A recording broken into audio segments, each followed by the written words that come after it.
I don't think that there's anyone like Wonder Woman. Wonder Woman, Wonder Woman. All the world's waiting for you. I had something of a reputation as a master of camp in Hollywood. I had, when I was still a kid at ABC in the program department, come up with the idea of putting a comic strip on television. I was having lunch one day with Jerry Leider, who ran Warner Brothers Television, and he said, you know, I've always loved Wonder Woman. And I said, Jerry, so have I. What can we do about her?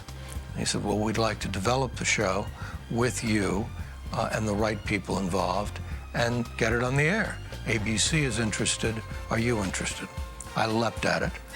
Most superhero characters are male, and this was even more true when Wonder Woman got started in 1941, which just shortly after Superman and Batman had been introduced. After Superman first came out, there was a plethora of heroes. That's when Charles Moulton came up with Wonder Woman. Wonder Woman was created by a man named William Moulton Marston. He was best known as a psychologist for his contributions to inventing the lie detector. He got a job working for a magazine where he had a column every month. This led him to be involved with a company called All American Comics, which is now DC Comics. He proposed a female superhero, which had never been done before.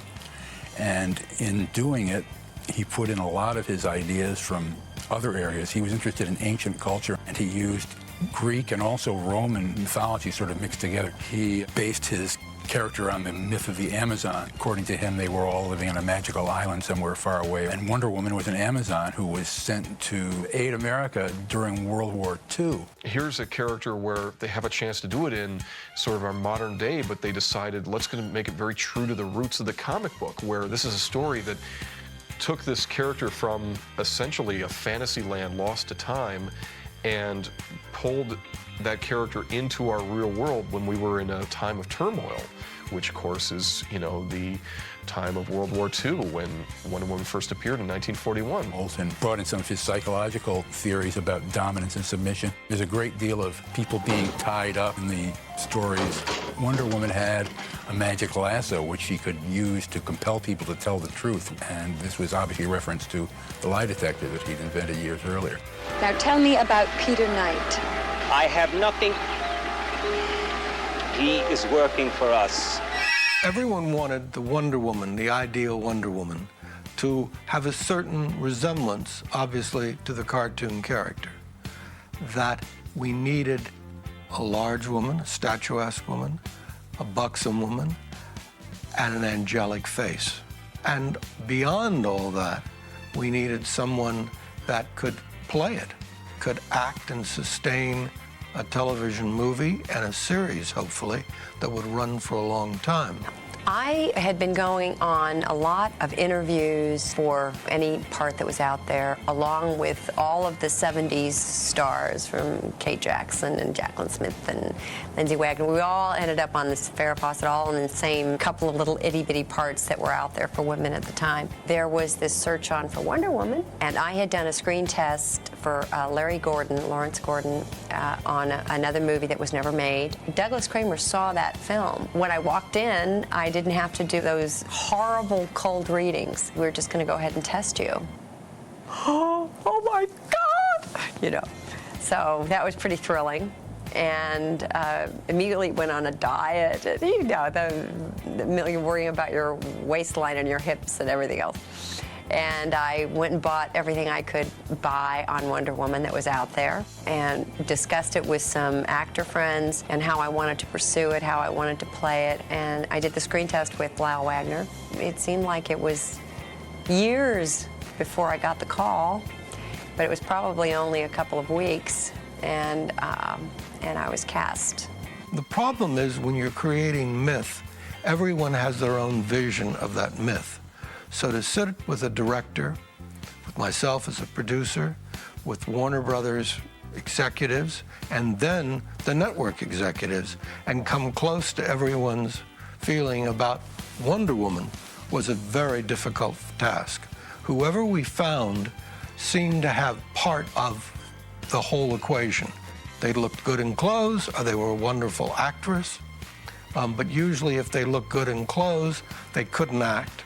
Or if they were a wonderful actress, they approached the job like a lady truck driver. And Douglas Kramer had to fight for me because they just thought I was too green and that I didn't have enough experience, and they were afraid of casting any female in a leading role, let alone one that didn't have any experience. Her casting may have been the best casting in history for television or film at that point. She is truly the best embodiment of that character from the comics made flesh.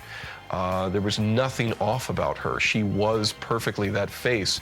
The beauty and sensitivity and really the quality of her looking like a heroic figure as well as her looking like the all-American girl, all these things are brought to bear in the way she is. I feel lucky that I was discovered by Douglas Kramer for Wonder Woman. It was really the first big thing that I ever did. As far as Hollywood was concerned, I was completely unknown.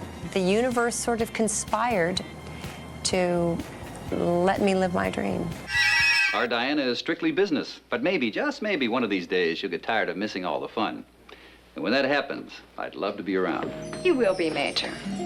That's a promise. When it came to casting Linda's co-star, once she was set, there really was one overwhelming choice in Hollywood in those days, and it was Lyle Wagner. There was an essential quality to Lyle of gee whiz, and just as Linda had her essential naivete, he had his essential gee whiz that worked. I think that it took a lot of moxie on Lyle Wagner's part to play this role. Tall, great looking. He had played second banana to Carol Burnett.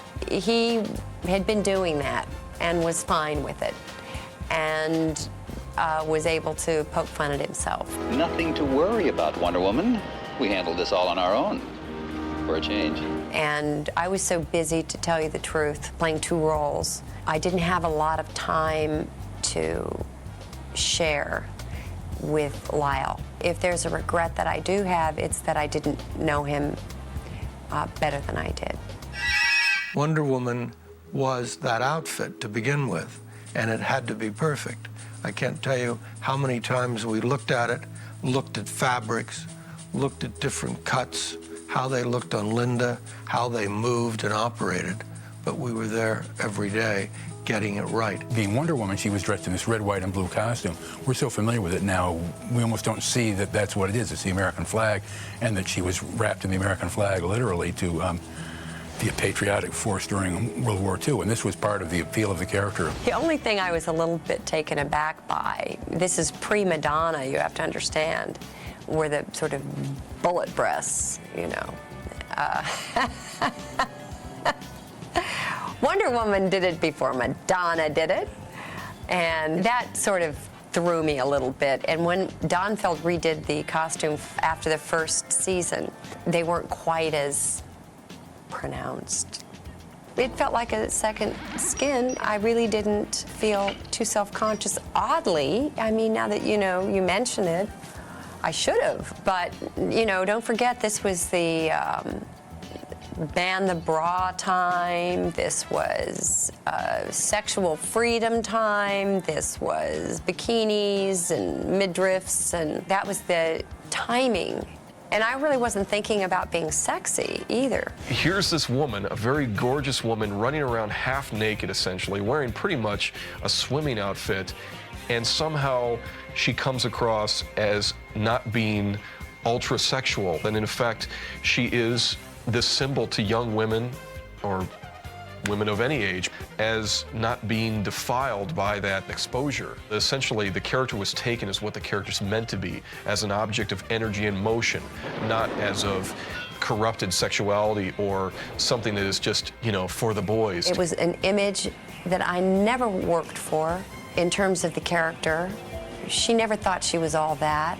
You'd be surprised at how many women ask me for their husbands or boyfriends, and they don't feel threatened by me, because that's not what I was about. The special effects on Wonder Woman were, I think, a real collaboration.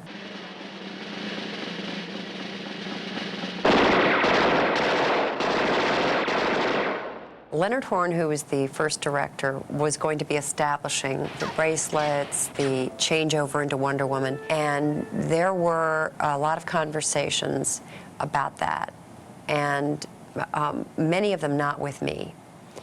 And when we got on the set one morning, they were going to lock off a camera and try to see what they could do with that.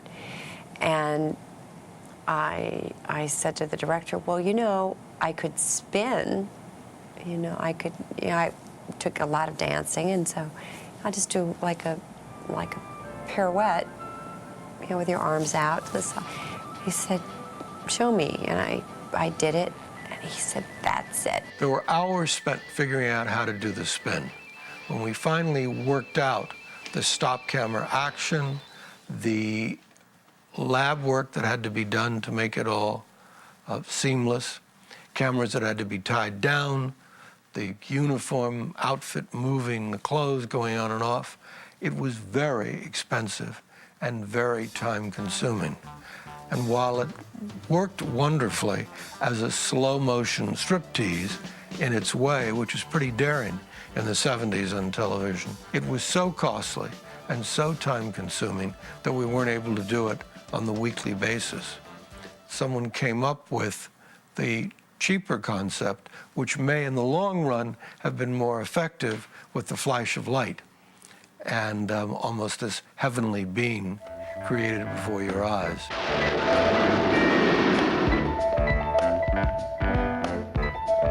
Some of the special effects within the television movie would have been a snap to do today.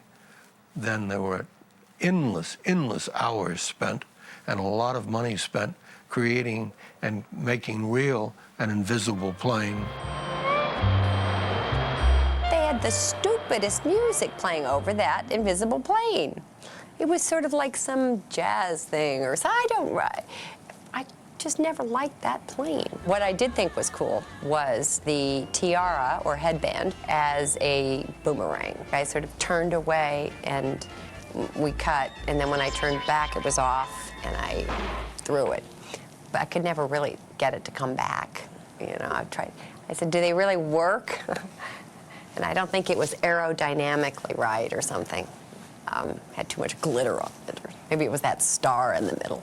I think the most ingenious little invention that the special effects guys came up with was the bracelets, because they really worked. And there were these little explosions that happened on the stars in the front that were connected by a wire that was in my palm. That's why my hands are always like this when I did it.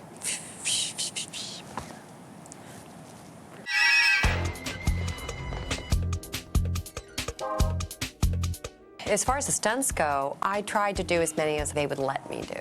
And I worked with the stunt people. I learned how to drive a stunt car, and I was an honorary member of Stunts Unlimited. Almost all the fights I did, because they could get close. When I did things, they could get close and you could see that it was me, as opposed to distant with the back of the head and all of that stunt people do.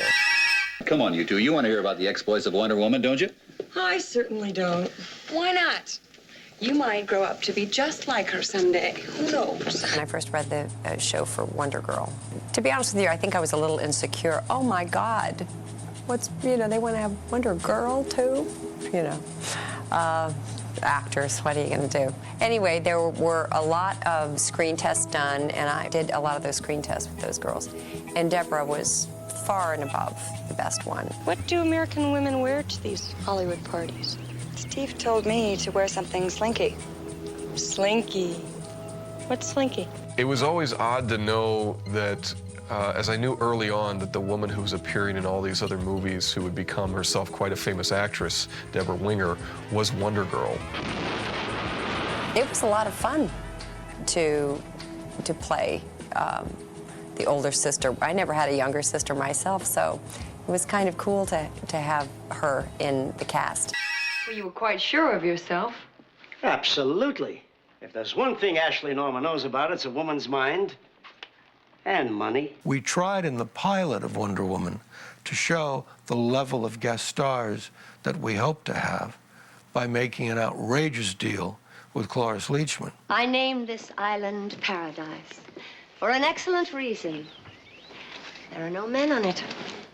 Thus, it is free of their wars, their barbaric, masculine behavior. She brought with her a cachet that when she did it, you had to watch her and pay attention to her, and you believed this madness. In the first year, it was a very in thing to be guest starring on my show. Red Buttons being one of my favorites in the pilot. He played a Nazi / theatrical agent. I could seldom walk in to a dinner party or a movie opening without having somebody come up and say, I really love Wonder Woman. Can you write me a heavy? We were very lucky with Charlie Fox, who composed the Wonder Woman theme and did the pilot for us. All the world's waiting for you. I thought nobody better than Charlie could capture the real wonderment of the show. I think it had heroism in it. I think it was very much in keeping with the comic book. In her satin tights, fighting for our rights in the old red, white, and blue. Graphics were a very important part of Wonder Woman. Instead of having a kind of narration, they would put little captions like you'd see in a comic book saying later that day or at the airport or something like that, so that it sort of created the mood of a comic book. Phil Norman, who did great movie titles and had worked for me with Charlie Fox on Love American Style. And Phil gave it a very distinctive, I think, very special look. Wonder Woman came along at a time in the 70s that was absolutely right.